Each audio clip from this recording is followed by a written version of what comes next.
ইতিহাসে গৰকা মালৈবাৰী।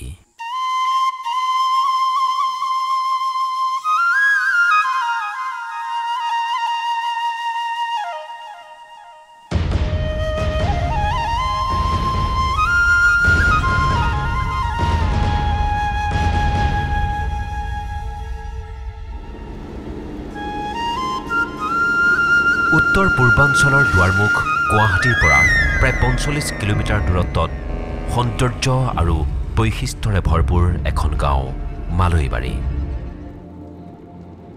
কামৰূপ মেট্ৰৰ অন্তৰ্গত এই গাঁওখন গুৱাহাটীৰ পৰা উজনি অসমৰ দিশে গ'লে সোণাপুৰ আৰু জাগিৰোডৰ মাজভাগত অৱস্থিত। কোনো নিপুণ চিত্ৰকৰৰ তুলিকাত যেন প্ৰাণ পাই উঠা এখন ছবি।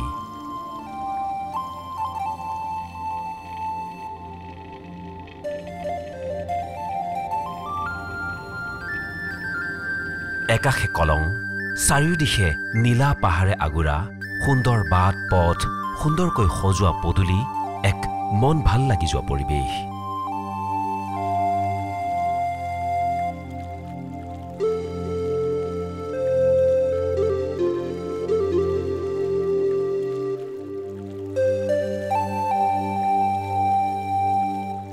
প্ৰাচীন অসমৰ কামপীঠৰ অন্তৰ্গত মধ্যযুগীয় বা আহোম যুগৰ দাঁতিয়লীয় ৰাজ্য ডিমৰুৱা আৰু মায়ং ৰাজ্যৰ অন্তৰ্গত। আনহাতে স্বাধীনোত্তৰ কালতে গান্ধীজীৰ গ্ৰাম্য স্বৰাজৰ আৰ্হিৰে গঢ় লৈ উঠা এখন আদৰ্শ গাঁও মালৈবাৰী। ইতিহাস মতে পিছে মালৈবাৰীৰ ইতিহাস তাতোকৈ পুৰণি, প্ৰায় মধ্যযুগৰ। বুৰঞ্জী অনুসৰি অষ্টাদশ শতিকাৰ দ্বিতীয় দশকত আহোম স্বৰ্গদেউ শিৱসিংহৰ দিনত স্থাপন হয় পোৱালী ৰজাৰ ৰাজ্য মালৈবাৰী। মায়ং ৰাজবংশাৱলীৰ হাতে লিখা বুৰঞ্জীত এই বিষয়ে সবিশেষ উল্লেখ আছে।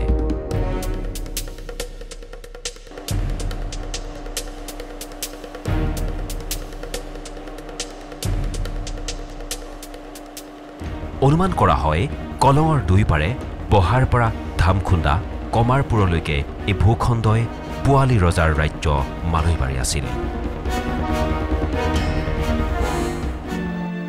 প্ৰাক স্বাধীনতা কালত মালৈবাৰী প্ৰাকৃতিকভাৱে গছ লতাৰে আগুৰা গহীন হাবি আৰু গৰুমহৰ চৰণীয়া পথাৰ আছিল। স্বাধীনতাৰ পৰৱৰ্তী সময়ছোৱাত অবিভক্ত কামৰূপ জিলাৰ ই এখন ৰাজহ গাঁও হৈ পৰিল। অসমৰ সম্পদ এশিঙীয়া গঁড়ৰ বিচৰণ ভূমি পবিতৰা অভয়াৰণ্যৰ অংশবিশেষ এই অঞ্চলৰ অন্তৰ্গত।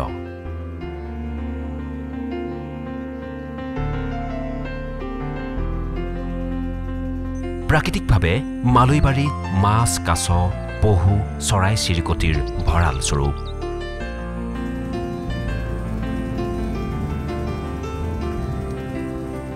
এখন মালৈবাৰী ইতিহাসে গৰকা এখন গাঁও।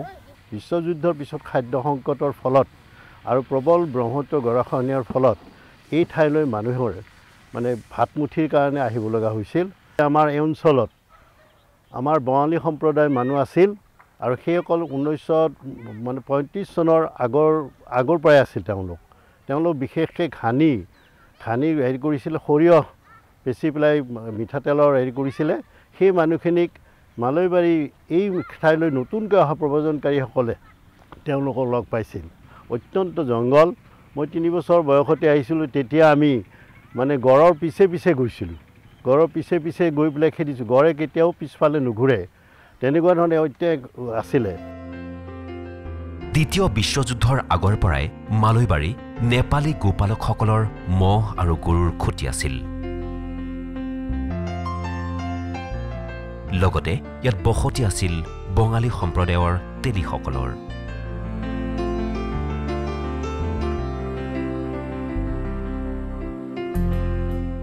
দ্বিতীয় বিশ্বযুদ্ধত দেখা দিয়া খাদ্যৰ অভাৱ, 50 চনৰ ভূমিকম্প,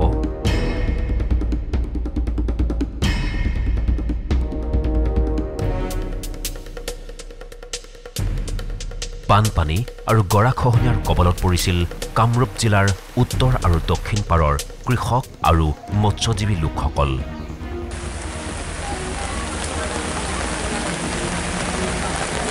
সৰ্বশ্ৰান্ত লোকসকলে জীৱন আৰু জীৱিকাৰ সন্ধানত উপস্থিত হয়হি ডিমৰীয়া মৌজাৰ এই উৰ্বৰা ভূমিত। এই অভিযানত দক্ষিণ পাৰৰ লোকসকলক নেতৃত্ব দিছিল তুলসী পাঠকে আৰু উত্তৰ পাৰৰ লোকসকলক নেতৃত্ব দিছিল শুৱালকুছিৰ মুক্তিযোদ্ধা জয়কান্ত দাসে। তেওঁলোকে ৰেলেৰে পাণ্ডুৰ পৰা ক্ষেত্ৰীলৈকে আহি মালৈবাৰীৰ গহীন বনত প্ৰৱেশ কৰি হাবি বন মোকলাই মানুহৰ বসতিৰ বাবে উপযোগী কৰি তুলিবলৈ ধৰিলে।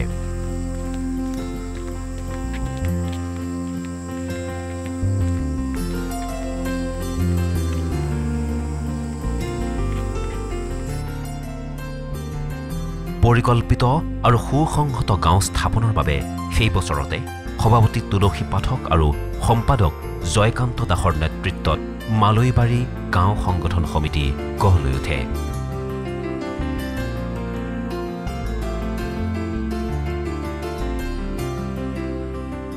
এই সমিতিৰ ভৱিষ্যতমুখী ব্যৱহাৰিক বলিষ্ঠ নেতৃত্ব আৰু কৰ্মই মালৈবাৰী গাঁওখনক আজিৰ সুন্দৰ ৰূপত প্ৰতিষ্ঠা কৰিছে।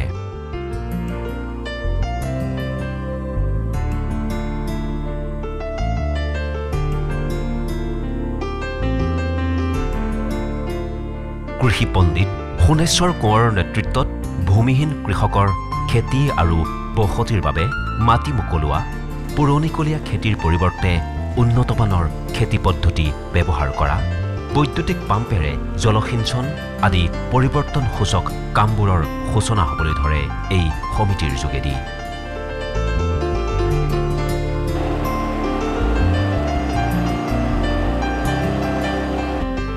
1953 চনত মই মেট্ৰিক পাছ কৰাৰ পিছত আমাৰ অৱস্থা 3-4বাৰ গৰাখহনীয়াত সৰ্বশ্ৰান্ত হোৱাত আমিও মাটি বিচাৰি মই ইয়ালৈ আহিছিলোঁ, ইয়াত মাটি পাম বুলি।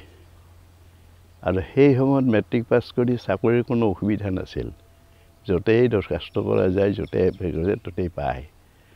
কিন্তু মই ইয়ালৈ আহি দেখিলোঁ আমাৰ যিটো সমস্যা, খেতিৰ সমস্যা, গতিকে কৃষিৰ যোগেদি মই কিয় নোৱাৰিম, এনেধৰণৰ এটা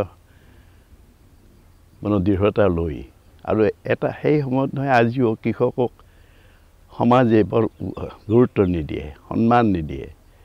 আৰু মই এটা চেলেঞ্জ হিচাপে লওঁ যে কৃষকৰ আত্মসন্মানেৰে খেতি কৰিও জীয়াই থাকিব পাৰে। এই লৈ মই কৃষি কাৰ্যতে অৱতীৰ্ণ হ'লোঁ। আৰু সময়ত যে আমাৰ সচৰাচৰ যিবিলাক খেতি হৈ পৰে সেইবিলাক পুৰণা পদ্ধতি খেতি কৰে, এইবিলাক জাতবিলাকৰ উৎপাদন কম হয়, শ্ৰম অনুপাতে মানুহৰ লাভ নহয়। আৰু সেই সময়তেই আমাৰ কৃষি বিভাগে যিবিলাক উন্নত পদ্ধতিৰ কৃষি আৰু বীজ দিছিল সেইবিলাক মই প্ৰথম আৰম্ভ কৰিছিলোঁ। আমাৰ সচৰাচৰ খেতি সেইবিলাকৰ আস্থা নাছিল, বিশ্বাস নাছিল, কিন্তু তাৰ ফল যেতিয়া পালে তেতিয়া মানুহে গম পালে। আৰু লগতে লাগিল আমাৰ সমস্যা হ'ল কৃষিৰ উৎপাদন বঢ়াবলৈ বিশেষকৈ জলসিঞ্চনৰ আৱশ্যক। বৈজ্ঞানিক পদ্ধতিৰে খেতি কৰিবলৈ হ'লে পানীটো অপৰিহাৰ্য, লগতে সাৰ আদি প্ৰয়োগৰ হেৰিবিলাক ল'ব লাগিব। আৰু সেইটো মই নিজে প্ৰমাণ কৰি দেখুৱাই আমাৰ খেতিয়কসকলক দেখুৱাইছিলোঁ আৰু সেই বীজ দি তেনেকৈ সেইটো উৎসাহিত কৰিছিলোঁ। অকল মালৈবাৰীয়ে নহয়, সহজ যায় এনেকৈ এটা অৱস্থা হ'লগৈ। আমাৰ অসমৰ বিভিন্ন জিলাৰ কৃষকসকল আহি চাই তেওঁলোকো যাতে এইটো হেৰি কৰিব পাৰে, উন্নতি কৰিব পাৰে, তেনেকুৱা আগ্ৰহী কিছুমান ডেকা আহিলে সেইবিলাকো উন্নতি কৰি গ'ল। মালৈবাৰী গাঁও সংগঠন সমিতিৰ উদ্যোগত 1951 চনত মালৈবাৰী নিম্ন বুনিয়াদী বিদ্যালয় স্থাপন কৰা হয়। পৰৱৰ্তী সময়ছোৱাত শিক্ষাৰ প্ৰসাৰৰ উদ্দেশ্যে ক্ৰমে 1961 চনত মধ্য ইংৰাজী বিদ্যালয়, 1965 চনত উচ্চ মাধ্যমিক বিদ্যালয়, 1997 চনত কনিষ্ঠ মহাবিদ্যালয়, 2014 চনত ঔদ্যোগিক প্ৰশিক্ষণ প্ৰতিষ্ঠান স্থাপন কৰা হয়। লগতে ব্যক্তিগত তথা ৰাজহুৱা খণ্ডত মালৈবাৰী অঞ্চলত জাতীয় বিদ্যালয়, শংকৰদেৱ শিশু বিদ্যা নিকেতন আদিকে সামৰি 14খন প্ৰাথমিক বিদ্যালয়, 5খন উচ্চ প্ৰাথমিক বিদ্যালয়, 3খন হাইস্কুল আৰু এখন কনিষ্ঠ মহাবিদ্যালয় আছে।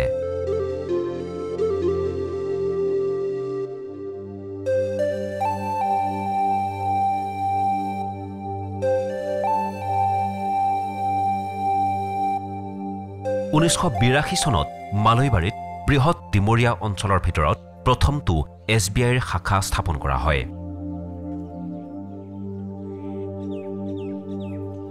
SBIৰ আঁচনিৰ উদ্যোগতে মালৈবাৰীক ভাৰতৰ দ্বিতীয় ডিজিটেল ভিলেজ হিচাপে গঢ়ি তোলাৰ বিষয়ে ঘোষণা কৰা হয়।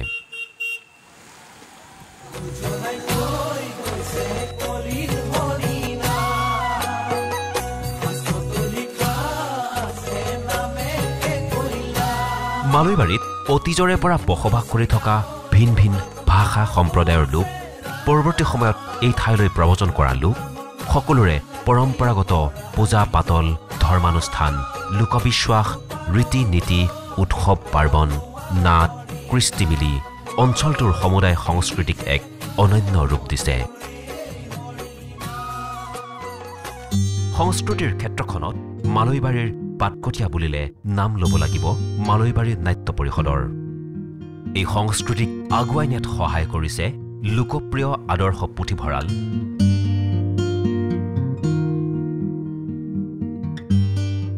শংকৰজ্যোতি সমাজ আৰু জ্যোতি বিষ্ণু কলাকেন্দ্ৰই।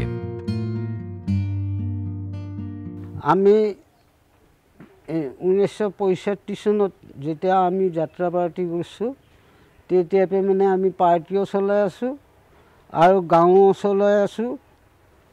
গাঁৱতো আমি মানে জংঘল জেগা আছিল আৰু বিৰাট পানী হয়, মাথাউৰিও হ'ল।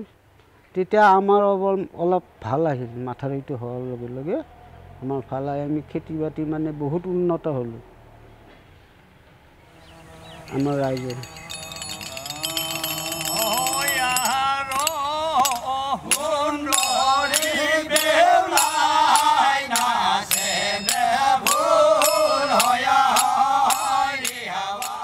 ডিমৰীয়া অঞ্চলৰ অন্যতম লোকনাট্যানুষ্ঠান ওজাপালি আৰু কামৰূপী ঢুলীয়াই আজিও জনপ্ৰিয়তা হেৰুওৱা নাই।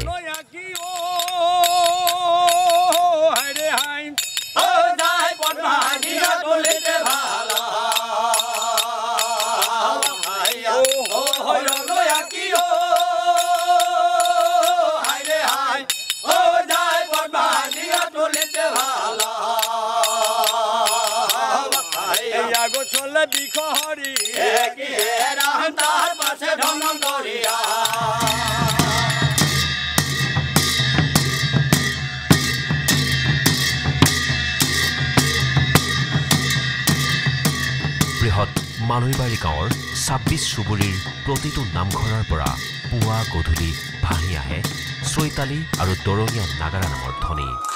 লগতে মহিলা নামতীসকলৰ নামে ৰজন জনাই থাকে অঞ্চলটো।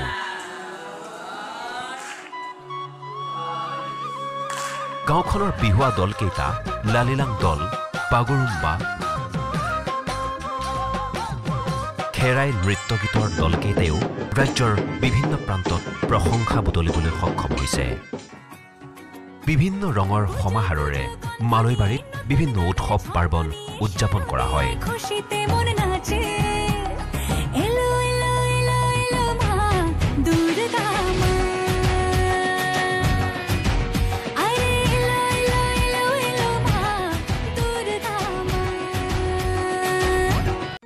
মধ্য মালৈবাৰীৰ লক্ষ্মী পূজা,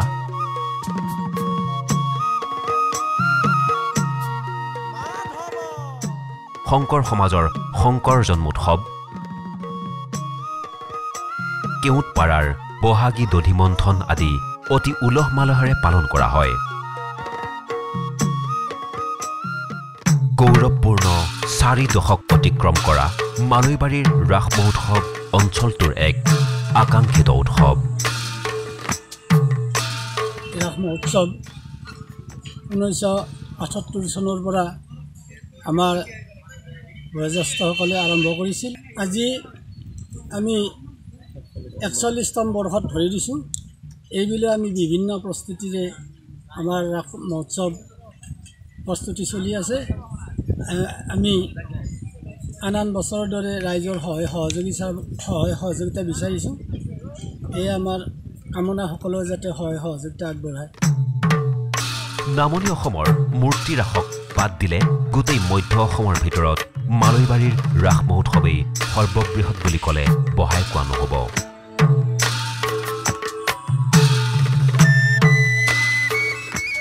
আমি এইবেলিও মালৈবাৰী ৰাস মহোৎসৱ উদযাপন সমিতিৰ উদ্যোগত মালৈবাৰীত 41 সংখ্যক ৰাস মহোৎসৱৰ প্ৰস্তুতি ইতিমধ্যে আৰম্ভ কৰিলোঁ। এইবেলি অহা 22 নৱেম্বৰৰ পৰা 2 ডিচেম্বৰলৈ 11 দিনীয়া বৰ্ণাঢ্য কাৰ্যসূচীৰে ৰাস মহোৎসৱ আমি উদযাপন কৰিছোঁ।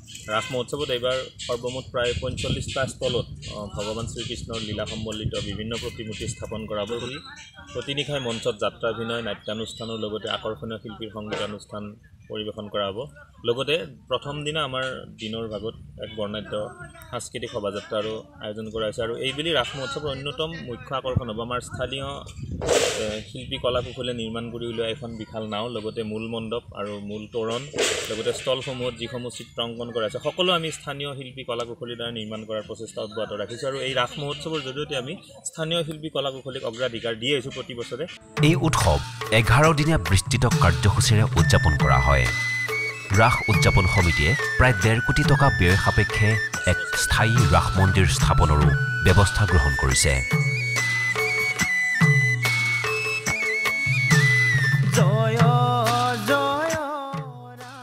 মালৈবাৰী গাঁৱত প্ৰথম আহি ডিমৰীয়াৰ আমাৰ এই মালৈ ক্ষেত্ৰ মালৈবাৰী, ইয়াতে আমি এটা ডাঙৰ মন্দিৰ বনাম বুলি প্ৰয়াস কৰিছোঁ।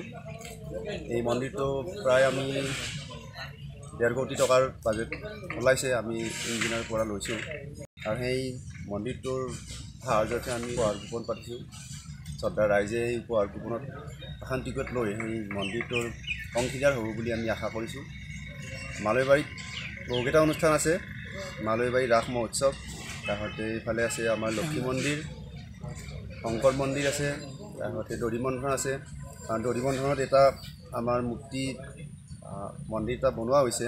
40 বছৰ আগতে পাতি যোৱা এই ৰাসখনৰ আমি বৰ্তমান উঠি অহা, আৰু এই উঠি অহা চামটোৱে এটা কথা বিচাৰিছোঁ কি আমাৰ মালৈবাৰী ৰাসখন যাতে আমাৰ এই মালৈবাৰী ৰাসৰ জৰিয়তে গোটেই অসমখনে, গোটেই ভাৰতবৰ্ষই যাতে এই মালৈবাৰীখনক চিনি পায়। জয় শ্ৰীৰাম জয় সনাতন। মালৈবাৰী গাঁৱৰ অৰ্থনৈতিক, সামাজিক, ৰাজনৈতিক, শিক্ষানীতি গোটেইখিনিৰ লগতেই ওতঃপ্ৰোতভাৱে প্ৰায়ে জড়িত বুলি নিজকে ক'ব পাৰোঁ। আমাৰ গাঁওখনৰ পিতৃস্বৰূপ অনুষ্ঠান এটা আমাৰ পূৰ্বপুৰুষসকলে স্থাপন কৰিছিল, মালৈবাৰী গাঁও সংগঠন সমিতি।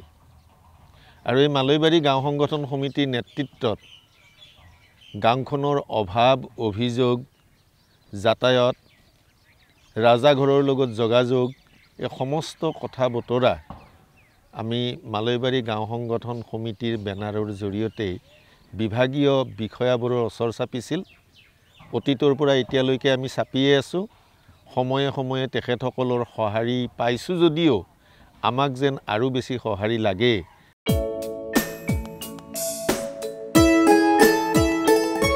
ক্ৰীড়া ক্ষেত্ৰতো মালৈবাৰী আগৰণুৱা, বিশেষকৈ ফুটবলৰ ক্ষেত্ৰত। এই ক্ষেত্ৰত 1969 চনত স্থাপন হোৱা মালৈবাৰী যুৱক সংঘ পৰৱৰ্তী সময়ত মালৈবাৰী ক্ৰীড়া সন্থাৰূপে কৰ্মঠ অনুষ্ঠান হিচাপে গঢ় লৈ উঠে।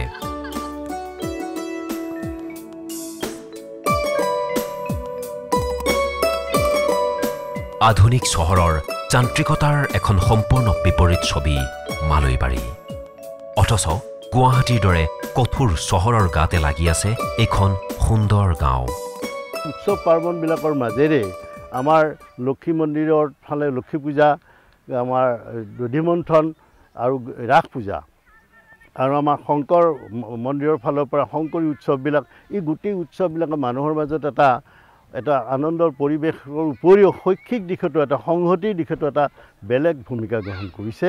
গতিকে গাঁওখনৰ এটা সামগ্ৰিক উন্নয়নত আজি এটা নতুন উৎসাহ, শিক্ষিতৰ হাৰো লাহে লাহে বাঢ়ি আহিছে, চাকৰিয়ালৰ সংখ্যা ক্ৰমান্বয়ে বাঢ়ি গৈছে, এটা ডিমৰীয়া অঞ্চলৰ ভিতৰত বিশেষকৈ বৃহত্তৰ ডিমৰীয়া অঞ্চলৰ ভিতৰত অন্যতম গাঁও বহুতেই কয় যে এইখন গাঁও অসমৰ ভিতৰতে এখন অন্যতম গাঁও বুলি বহুবিলাক মানুহ ইয়ালৈ আহি সেই মন্তব্য ৰাখে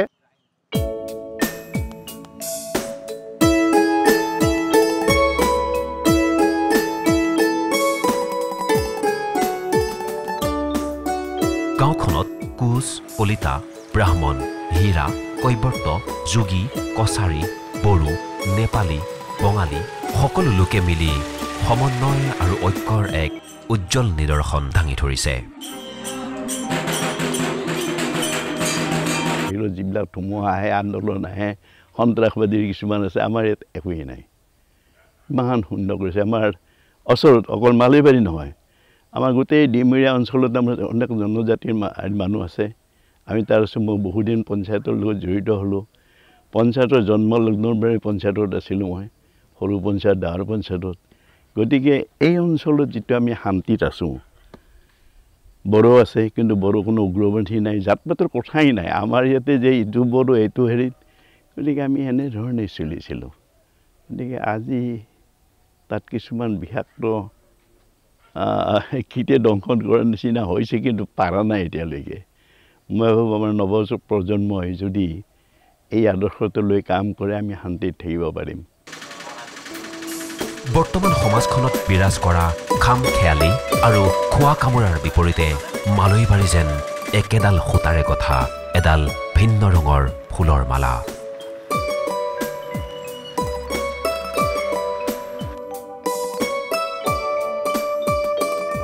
মালৈবাৰীৰ সৌন্দৰ্যৰ সিয়েই আটাইতকৈ শক্তিশালী আৰু সুন্দৰ প্ৰকাশ